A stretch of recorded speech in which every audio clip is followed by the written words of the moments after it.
Hello from London. Today I thought I'd do something a bit different here on the channel because it's my vlog-iversary. That's to say, for the last year, the last 52 weeks, I've uploaded a minimum of 2 pieces of content. And I thought I'd talk a bit about doing YouTube to help you if you're already starting or thinking of starting a YouTube channel, or if you just like to see a bit behind the scenes. If you're new here, welcome. I'm Dr. Gareth Popkins. Normally here it's all about language learning.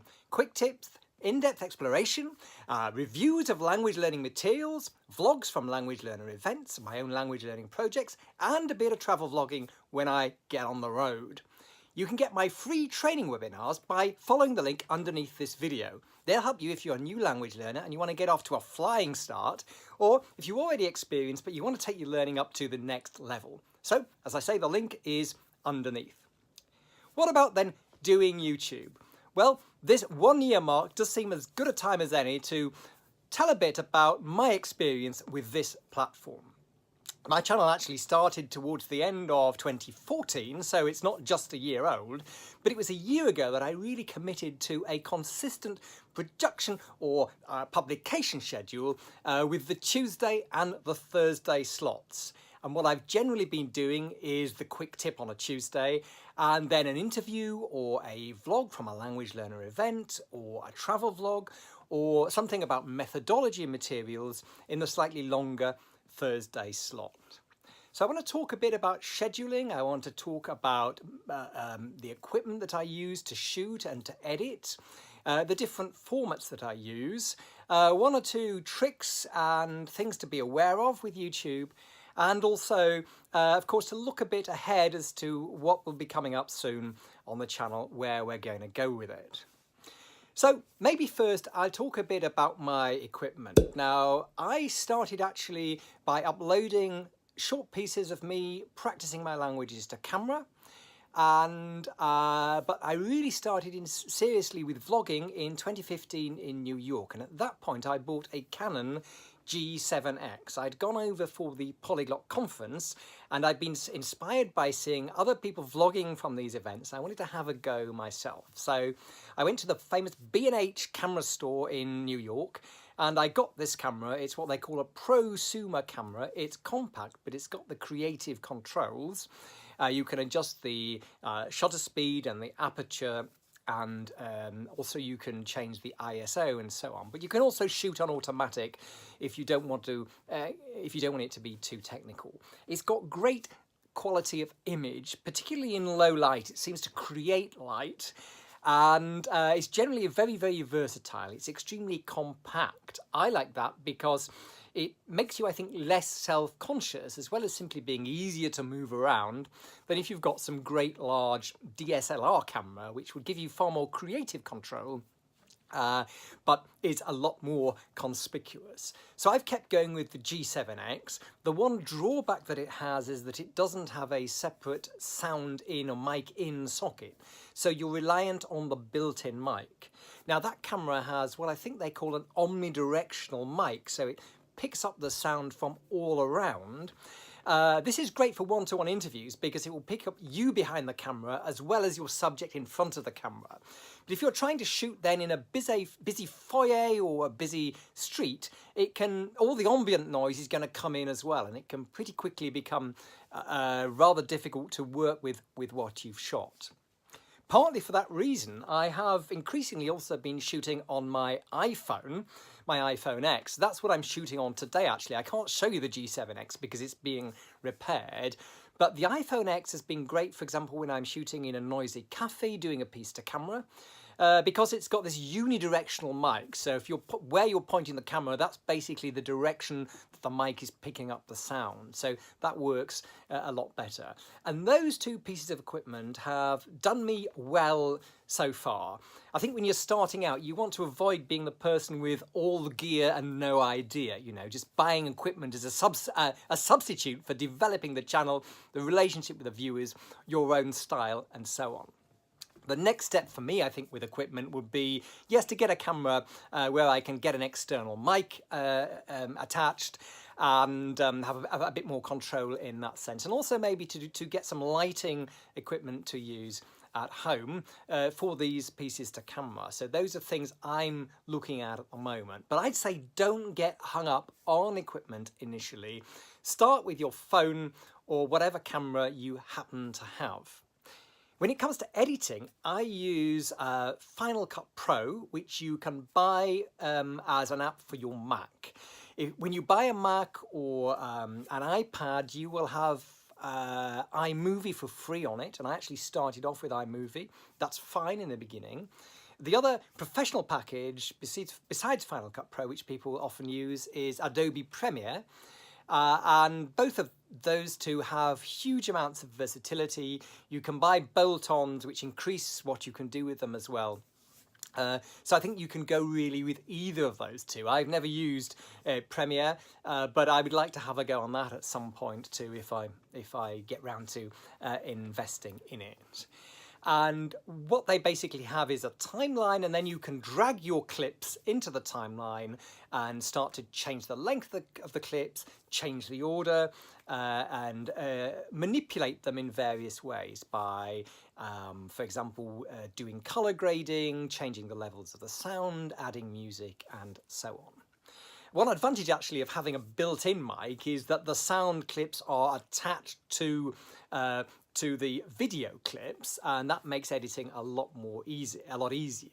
One way I could go with a G7X is to have simply a separate sort of all-in microphone with voice audio recorder, and then take those clips and coordinate them with the pictures. But that's an added step, and while it would work easily enough with a piece to camera like this, if you're doing a vlog with very, very many different shots, even in 1 minute, then manipulating all those sound files is an added thing which you'd have to do, which would take a lot of time. When you're doing vlogging in particular, time is really a factor, and some of my favourite vlogs have been out and about when I've been in Iceland, when I was in Vienna. Earlier on I was in Indonesia on a language course. I did a vlogging series from there. And of course my vlogs from the Polyglot Gathering and the Polyglot Conference. Now these sort of vlogs often involve a great many clips, and the style I've tried to develop has been a sort of rapid fire style with many clips, and editing does take quite a while.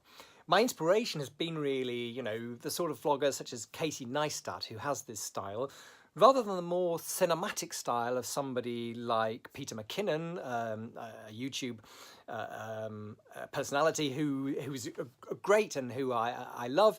He goes for the more cinematic style though, with a lot of slow motion shots, drone shots and so on. And that's not something in my travel vlogging that I've been aiming for or that particularly appeals to me at the moment. But that's another way you can go. And if you want to see different styles, then comparing what Casey Neistat does with what Peter McKinnon does will be perhaps a good place to start.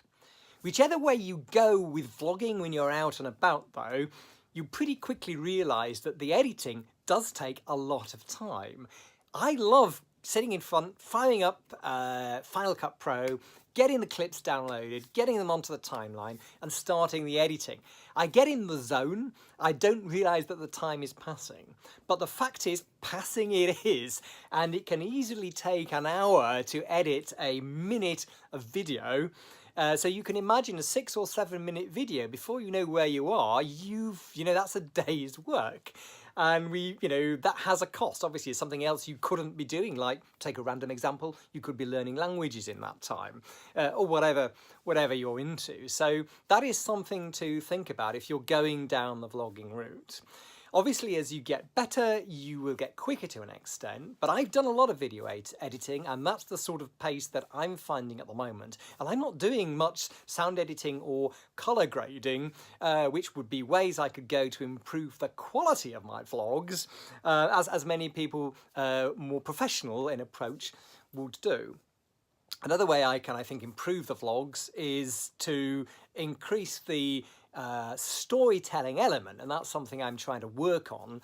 And I think carrying people through with an interesting narrative is actually more important almost than using fancy cinematic effects at this stage, for me at least. So Vlogging is something I really loved doing. I've also really loved doing one-on-one interviews, and I've had great interviews with inspiring language learners, from young students through to experienced polyglots such as Lydia Machova from the Polyglot Gathering, Tetsu Young, who organises Langfest over in Montreal, or, for example, Kirsten Cable and Lindsay Williams, who talked to me before they organised Women in Language back in March last year.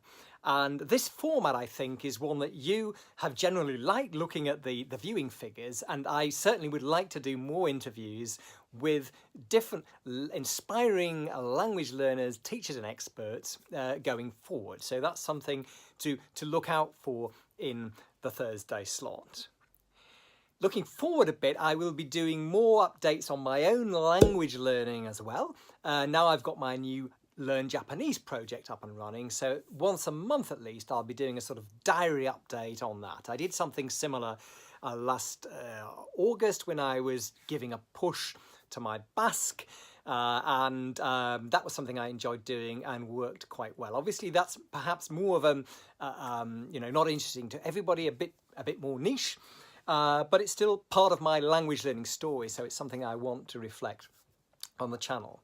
There's a whole question now actually around niching, or niching if you're in North America. You know, it's often recommended as a way to grow your channel, and so I started to think, well, is having travel vlogs, such as when I'm going to Vienna trying out different versions of the Sachertorte like a few weeks ago, or going in Berlin bookshops, or exploring Singapore or Beijing, is this maybe weakening the focus of the channel? And, you know, I'm quite relaxed actually, because I don't really think that people are going to unsubscribe if they like the core of what you're doing, just because occasionally you do other things. And, you know, a lot of us language learners, after all, we are people who love seeing other cultures and travelling anyway, aren't we? And nobody's forcing you to watch the travel vlogs if you don't like them. So I'm going to keep doing a bit of travel if and when I do it, and if and when I can find the time to do the editing. Next, I want to talk about the two S's, scripting and scheduling. You may wonder, are the videos and the vlogs I do scripted? How much are they planned out? And I think the more professional you get, the more planning maybe goes into what you're producing for YouTube. I'm somewhere in the middle, I'd say. So at an event such as the Polyglot Gathering or the Polyglot Conference, there's nothing scripted. I'm really just reacting to what's going on, trying to show people, give them a flavour. And that's the same when I'm doing travel vlogging too. And perhaps I could be a bit more reactive to sort of improve the eventfulness and the storytelling in those formats. If, however, I'm doing a piece to camera about, for example, the pros and cons of taking language classes in a group, or looking at the relative advantages of adult or children as language learners, or the value of reading in language learning, then I have usually got at least an outline of key words and concepts, and a sort of running order, if you like, jotted on a piece of paper, which I will have then hanging up near the camera, just beyond the lens, so that I am able to jog my memory to make sure that I maintain a sort of, you know, some sort of structure, and I'm not just rambling to the camera. I don't have an auto cue. You can get auto cues, which you can use together with an iPad, for example, or on your mobile phone, if you want to try doing a full script. But my feeling is always, if you're not careful, you end up a bit like a newsreader, and you can lack spontaneity. So while sometimes you have to do several cuts to get something right, I think that's actually a better way to go than to do too much scripting. On scheduling, one of the pieces of advice you'll see if you look, follow videos, you know, on how to build up a YouTube channel to get going, is the virtue of consistency. People say this about starting to blog as well. Now, obviously, it's great for the audience if they know that you're going to be producing content regularly. And I don't like it if somebody who I enjoy engaging with as a member of their audience suddenly disappears for months on end. Having said that, I'm not going to unsubscribe or never watch again in a peak if they miss the odd slot or the odd week, particularly if they've let me know perhaps what's going on. So I think from a pleasing the audience perspective, consistency of creation is maybe something which is slightly overplayed. Where it is useful though is in your development, I think, as a creator, because it imposes a discipline on you, it has done on me, that I just have to ship regularly. And as you do that, then gradually, because you're producing so much, it may be variable quality, but over time the quality will improve, and also your own persona and personality on camera will develop. So I think for you as a creator to have a regular production schedule, once a week, twice a week, whatever it is, every 2 weeks, is a great idea, but that it's sufficiently often so that you are really practicing your craft and not being too much of a procrastinator or too much of a perfectionist as you're starting out and trying to get stuff out there. I tend to plan ahead what I'm going to be producing over the week, so I have up my sleeve usually some ideas and some things already shot. So for example, the interviews often I sit on for quite a while before I produce them and maybe hold one back so that they're spaced out, but also so that if there's a week when I'm traveling and doing something which takes more time is going to be difficult, then I can maybe put out an interview at that stage. With the quick tips, I've occasionally shot in batches. So in the autumn, I had a series on ways to make your reading and listening focused practice more active to improve your learning. And there were 5 videos in that, 5 quick tips, and I shot them all on one day. It's a pretty full day's work. And then released them week to week, actually, while I was traveling in Asia in October and November mainly, and that lessened the workload on me when I was underway. So a bit of planning can help you if you wish to be really consistent in your scheduling. Sometimes though, on a Tuesday morning, I'm not quite sure what the quick tip is going to be, and then I do have an idea, and I end up virtually shooting it on the way back from the bus stop or something like that. But if the idea is solid, you know what you want to say, that can work equally well, I feel. So that's the way I've done it really with the scheduling. I'm by nature quite a shy and reserved person, so when I'm out vlogging, it can be difficult for me just to go up to people, particularly if they're people I don't know, and ask them if they'd like to take part. This happened, for example, this summer when I was at the Welsh National Eisteddfod Cultural Festival in Cardiff, and I had some great contributions from members of the public who I'd never met before, speaking in English and in Welsh to me on camera. It's really important if you're going to do that you make it clear to people in advance what you're doing. You ask them, would you be prepared to help me? I'm shooting a video, you will be on YouTube. Say something like that really clearly so that they know. And use common sense really when you're doing shots of, you know, the street in public places. Obviously then if you get people incidentally in the video, I think it's going to be less of a problem, but be particularly careful if you're focusing in on an identifiable individual. Of course, extremely careful when you're shooting people's children. You shouldn't be doing that without permission. It's common sense, isn't it, really? And my guideline is always to urge on the side of caution, and yes, to make sure that you have made clear to people what you're actually doing, that you're shooting a vlog for YouTube. Music, of course, can have a huge effect on the impact that a video has, particularly with vlogs.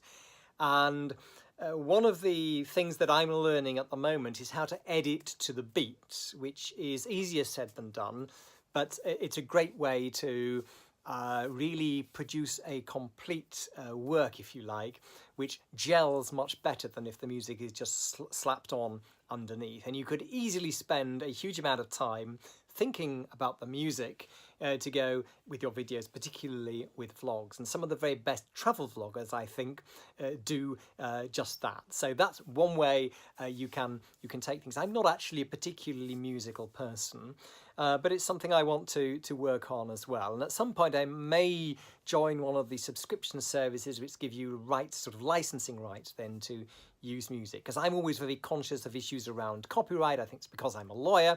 If you're not careful, you can get strikes against you as a channel owner, and your channel may be taken down if you violate one too many times. Often I've been using Scott Joplin-esque type music as an intro, and at the end of my Quick Tip Tuesday or Thursday vlogs from here at How to Get Fluent Towers. And some people haven't liked it when the music's been going on, you know, in the background all the way through, a piece to camera or an interview. So I've tended now just to put that, as I say, at the beginning and the end. Other people actually really liked that music. Others say, well, it doesn't fit your style. So you can't please all of the people all of the time. But certainly getting more variety of music and experimenting with editing and music when I'm in the vlog format is something I'd like to do in the future. So that's where we are so far with the channel. It's been a real roller coaster of a year for me, but I think, it's going from strength to strength, really. It's still a small channel. I'm at about 840 subscribers at the moment, but we are moving towards 1,000 subscribers. And if current projections continue, as they say, that could be hit in the next couple of months or so. So I want to do something to celebrate when we arrive at 1,000 subs. So look out for that. If you've not yet subscribed, of course, you can contribute towards getting towards that goal with a subscription. If you are a regular viewer, thanks so much for being with me so far on this journey here on YouTube. It's been great to have you on board. Thanks to those of you who've ever left a comment, and to those of you who regularly leave comments. It's great to make contact with you in that way. So thanks a lot. I hope you'll be with me for the next stage of the journey on this channel. As I say, I've got plans for developing. I want to do more sort of tutorial formats, perhaps in particular languages, but at the moment I'm planning to continue with the quick tips, and the next one will be on Tuesday, and with a longer format on Thursday, and we'll see how that goes in the coming weeks and months, and if there's any change, you can be sure I'll be letting you know about it here on the channel. So thanks a lot for watching. Don't forget to subscribe for the Vine, throw me a thumbs up, tickle that bell, and share the affair. Bye!